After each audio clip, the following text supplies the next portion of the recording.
Consumer First Alert. Medicare season, unfortunately, is also scam season. Right. Open enrollment is underway, and you might have noticed a few more scam calls. Tammy Elliott has tips on how you can avoid those scams. Consumer advocates want you to be on alert for calls or text messages specifically about Medicare. The Better Business Bureau of Wisconsin says scammers see this open enrollment period as a chance to try and trick people out of their money and personal information. So be on alert to threatening robocalls or scam calls from a real person sounding professional. They may even have some of your personal information. The BBB alerted us to the scam tracker reports coming in from people. They say things like callers keep you on the line, saying they can enroll you in a better, cheaper plan. And to get started, you have to provide personal information, your Medicare ID number, your Social Security number. That's a scam.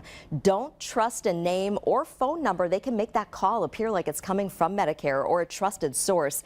And never share personal information with these unknown callers. Hang up and go to the official website, Medicare.gov. Here's that website. Open enrollment started October 15th. It goes until December 7th. And this is the time when you can make changes to your health and prescription drug plans. And Medicare.gov is warning about these common scams and fraud. They remind you that Medicare already has your information. They aren't going to call and ask for your number, your bank information, or your Social Security number. And another popular scam call says new Medicare cards with microchips will be sent out and further verification is required. That's a scam. The last time the card was updated was 2018. Medicare says there's no plan to update it again.